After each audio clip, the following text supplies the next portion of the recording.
Hi everyone. Today I'm presenting an article called Speech is Silver, Nonverbal Behavior is Gold, How Implicit Partner Evaluations Affect Dyadic Interactions in Close Relationships. I found this article going through the UNM library database, and I've read probably 10 different abstracts all regarding nonverbal communication in romantic relationships. And this one caught my interest the most because it's all kind of groundbreaking. A lot of researchers haven't studied nonverbal communication, of course, but the main thing is they haven't studied these implicit partner evaluations, which I'll get into what that means in a second. So the study was conducted by 4 people in the Netherlands in 2018, 2 of which they work at the Department of Experimental and Applied Psychology in Amsterdam, and 2 of which work at the Social Cognition Center in Cologne, Germany. The keywords, just real quick, I want to go over them. Implicit partner evaluation. The way I kind of think of it, it's the micro expression, the quick automatic associations and reactions that we have when we see our partner. Explicit relationship evaluation, it's the deliberated self-reported data, but it's important to note that this data is not as reliable because humans are just motivated to see and record their life in an overly positive light, and so they might monitor their thoughts and it might not be as honest as they think it is. Divergence of interest, it's the type of conversation the couples have in the experiment where they disagree on something or have different perspectives but have to come to a solution.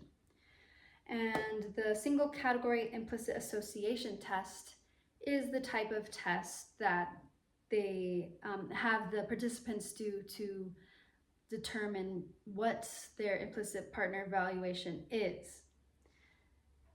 So the purpose of this study. I think it's easier to explain the purpose once I explain the process. So what they have the people do was they had 150 couples partake in the experiment, and they separated them up and they had them take that test I mentioned, which is a computer test. They see 21 positive words, 21 negative words, and their partner's first name, last name, and nickname. And in milliseconds, they have to decide if the name or the words go in positive or negative categories on their computer screen. It's split in half.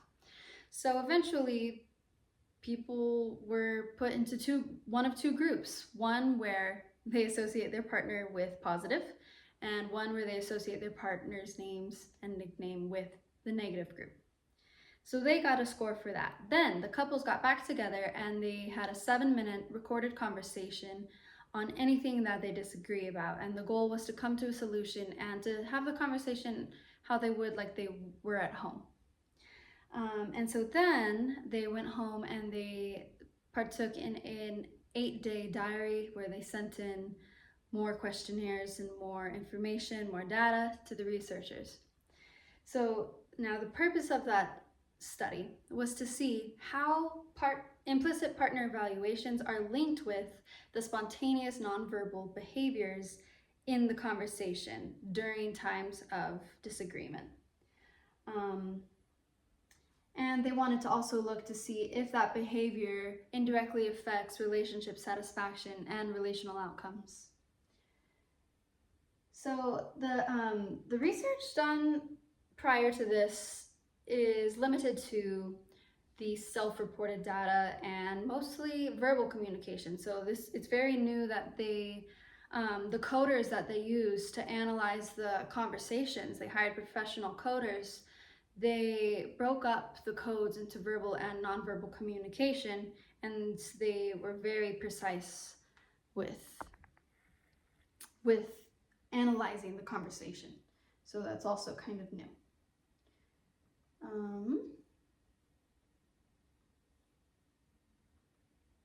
So the results. Scores that, so higher positive scoring implicit partner evaluations were associated with the more constructive nonverbal cues during the conversation. So The coders during the conversation also gave the couples a score, a high score if there was a lot of constructive, positive nonverbal behavior, and lower score. They kind of averaged all their data together to find those. And so what they had found was a high scoring implicit partner evaluation was associated with a high scoring nonverbal behavior constructively. There was no links found between the implicit evaluations and verbal behavior, and there was no links found between the explicit explicit relationship evaluations, and nonverbal behavior. So it's interesting to note that this link is independent and pretty unique. Let's see. So the study really gives us some new evidence. Of course, it's all correlational at this point, not causal. That basically implicit partner evaluations, our micro expressions and such, can really be great predictors maybe one day on how our relationships pan out and how our nonverbal communication is enacted. So remember that if you associate your partner with, not you guys, but if someone associates their partner with negativity, then they're likely to not have as constructive nonverbal cues with them. So lastly, I'd just like to say that the article was good. They used a lot of statistical analyses that went over my head, but they were thorough. Overall, my impression is that there needs to be more studies like this. It's related to my life, and it related to our course of the kinesics and haptics. It was a good read. Thanks, guys.